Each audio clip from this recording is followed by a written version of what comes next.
Oh man, and around she went. I know. What a weekend that was. I heard you had a pretty tough weekend there, Izzy.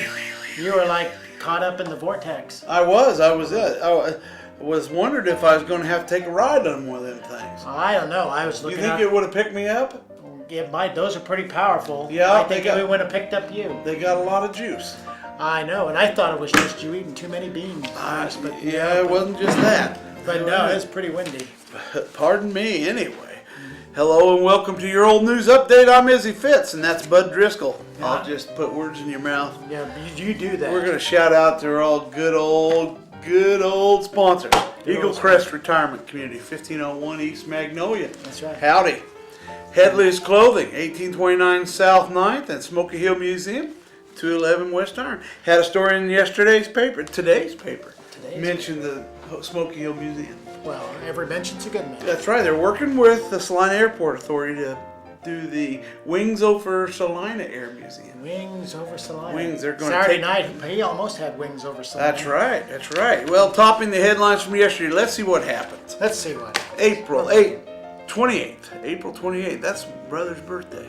Ah. Oldest brother. Well, happy birthday. Happy birthday, big brother.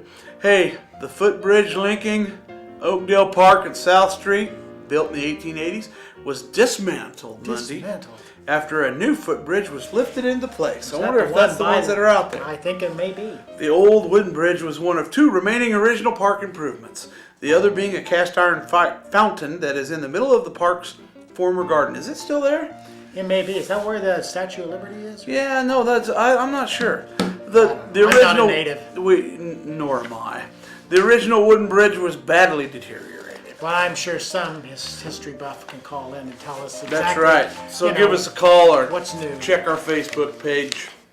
We are high tech around here. We have one of them? We do. Well, I guess I better look at that. That's right. Now, we'll go back 75 years now to April 22nd, 1937. A while ago. Okay, listen to this. This should teach your kids this. All right. Criminals do not come from the underworld, but from the average American home. The average American home. The Reverend W.H. Wilson, Representative... H.W. Let's get it right. Here we're putting little curlicues on it. That's right. H.W. Wilson, representative of the National Anti-Narcotic Association, said in an address at the First Baptist Church Wednesday evening, speaking on crime and dope. Crime and dope. Nice thumb. The peril of the age. You're going to be hitchhiking before you know it. The Reverend Wilson emphasized that it is the home without a family altar that fashions criminals. Oh, man. Gotta get that altar built at home. That's right. You think anybody went home and said, better stop that crime and dope, based on what the Reverend Wilson said? I bet it altered many people's opinions. You think it did? I think so. They probably had a glass of wine to celebrate. Yeah. April 24th, 1937. A hearing has been set for 2 o'clock Monday afternoon in probate court on two, count them, insanity complaints involving a 15-year-old boy and a 14-year-old boy. Wow. Officials said insanity hearings for persons that young are rare. You tried it with your kids for years. Yep. The 15-year-old is Ben Harrison McMiller, son of the Reverend B.T. McMiller. How come they're always preachers' kids? I don't know. You know what they say about preachers' They'd have an altar. If they had an altar. That's right. Read up here. Go back. All right. The other lad is Jack Leroy Herman, son of Friedolf Herman of Bavaria. McMiller. Officials said as the lad who has developed a penchant for taking rides on trains at the point of a toy pistol. Little bang, bang. Scarface there. Yes, he says, say a little hello to my little friend. I know. His latest escapade ended in the jail at Council Grove. You don't want to be in that jail, not in Council Grove. He was brought back from there Friday evening by county officers. The Bavaria boy is said to have threatened several people. I should listen to the Reverend. Crime and dope, perils of the age. That's right, and they're trying to make these guys insane. I just don't get it. I don't get it either.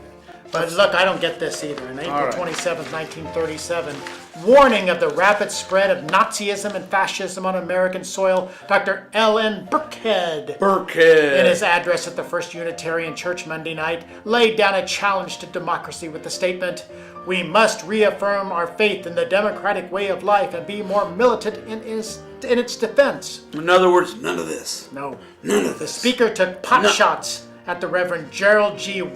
Windrod. Windrod. It's almost as good as Winterbottom. I bet he Windrod. had a fast car. Yeah. If he had a Windrod. In of Wichita. Look, he described Mr. Whoever it Gerald was. Windrod as the Jayhawk Nazi. Well, I make fun of the Jayhawks too. And it was not at all complimentary as well. No. Henry Ford and J.W. W.J. W.J. Cameron of Dearborn. I wonder if that's Dearborn, Michigan. It'd It have would be to Dearborn, Kansas. Is there a Dearborn? I thought there's a Dearborn. Was there a Kansas. Dearborn there? One of you history buffs, let us know. Yep. Facebook. April 24th, 1912. The young women of the Hoyt West Millinery Store A military store. got tired of doing the same old thing in the same old way Oh, and are ever on the alert for innovation for some new kind of social pleasure. This time it was a walking match to New Cambria. Oh, scandalous. Bright and early Sunday morning, the start was made. Although the morning gave promise to pleasant weather, the wind came up and it was a little chilly. But this did not now interfere in the least with the pleasure of the trip, which was quite uneventful. I wonder if it was scandalous and they showed a little ankle or anything. Then maybe they did. In those days. Yeah, maybe the bloomers slipped just a tad. You never know. Scandalous, scandalous. Read more about the way things used to be in the look back section of Monday's Salina Journal. And hopefully this weekend will be a little less windy. A little than less last windy. Let's weekend. hope next week's show is a little less windy. Yeah, we can get pretty windy here. That's right. So until then, we'll see you yesterday.